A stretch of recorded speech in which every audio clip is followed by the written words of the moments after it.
Okay, now let's look at the exercise 3. So in this exercise, you have an inductor which is formed by winding N equals to 10 turns of a thin conducting wire into a square loop. Okay, you make the loop in the shape of square, and this loop is centered at the origin and having 20 cm sides oriented parallel to the x and y axis.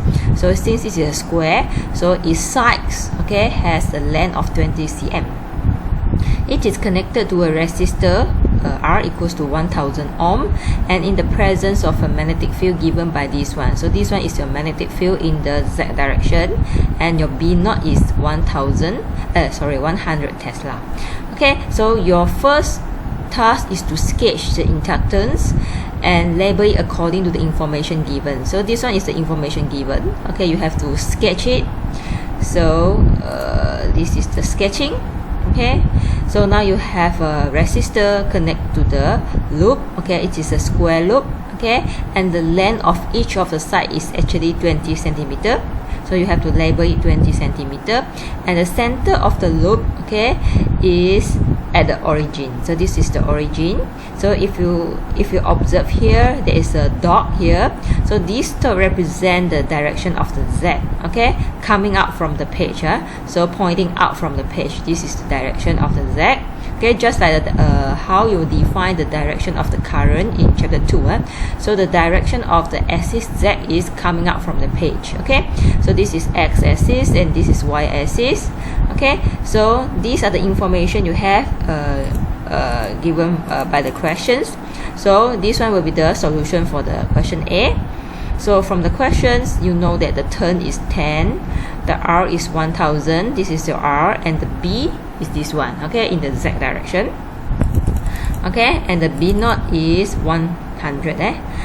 Okay, so based on the equation of the B, the magnetic flux density, here you see that there is a T, right? So when there is a T, it means that the magnetic flux density change according to time. It is a time varying magnetic flux. Okay, so you have to decide which kind or what types of EMF will be generated when you have this magnetic flux density. So in this case, since there is a T, it is a time varying magnetic flux, so it is going to generate the transformer EMF. Okay, so what should appear in your mind should be these equations. Okay, this equation is the equation for the transformer EMF. Okay, you can refer to your slide. Okay, N is equals to number of turn, and B is the magnetic flux density, and dot ds, S stands for the surface, and you have to perform the partial differentiation with respect to T. Okay, so if you look at the surface of the loop, okay, this is the surface of the loop. It is a square. Okay, and this square is located in Cartesian coordinate system. Okay, we can easily represent the length of the side of the loop by using Cartesian coordinate. So in this case, the loop area ds can be represented easily by Cartesian coordinate. So we choose the ds, okay, ds to be ds dy, and its direction is in the z direction. Okay, so this ds dy you choose based on the dimension of the length of the side. Okay, so this one is depend on the value on the axis y, and this one depend on the value of the axis x. So we choose the dx dy. Okay, dx dy. So you represent all the information that you have from the question into the equations. This is the n. Okay, and you have to perform the partial differentiation for this one, and this is the z dot product with the dx dy. Okay, you have to put this z. Okay, and here there is a dot product. Okay, when you dot product two vector quantity in the same dimensions, you will get 1 here. That's why I cancel it out to be 1. Okay, and then I replace the B naught with 100 here. X square I remain. Okay, all these things I remain. Now no more vector quantity. Okay, since this is the ds dy, you have to define two intervals. Okay, for the length of x and also y. So you can look back your loop. Okay, this is your loop. Okay, so the dx, okay, will be from negative 10 cm to 20 cm. Okay, why I said that is because it's mentioned that the center of the loop is located at the origin, so it will be from negative 10 cm to 10 cm, same as the dx. Okay, so for both my dx dy, I put from negative 10 cm to 10 cm. Okay, and when you do the calculation, you have to transform it to the meter. Okay, 10 cm equals to 0.1. Okay, this is the things.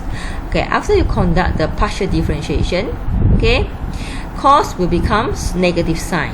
Okay, and this 10 power 3 is from here. Okay, when you differentiate it. Okay, so you will get this one, and when you put all these things out, okay, and you integrate only the x squared. Okay, in this case, all the parameters here, they are constant, so you don't need to perform any integration here. You just focus on the x squared. So you can press your calculator to get this 1 over 1500, and then you continue for the integration of dy, so you will get this answer. Okay, so this is the generated transformer EMF. Okay, let's look at the second one. B, compute the current in the circuit and show its direction. You have to find the current. So just now we already calculate the voltage, right? So for the current, we just use this equation. Okay, V divide the R. So the R is already given, so you will get this one. Okay, this one is the current. So here I draw back the diagram. Okay, and the red color arrow represent the direction of the current. So the direction of the current is determined, okay, based on the Lenz's law. Okay, if this one is your original magnetic field, okay, the dot one, okay, dot means that the magnetic field direction is the positive z direction, positive z, because here I already mentioned when the direction is coming out from the page, it is positive z.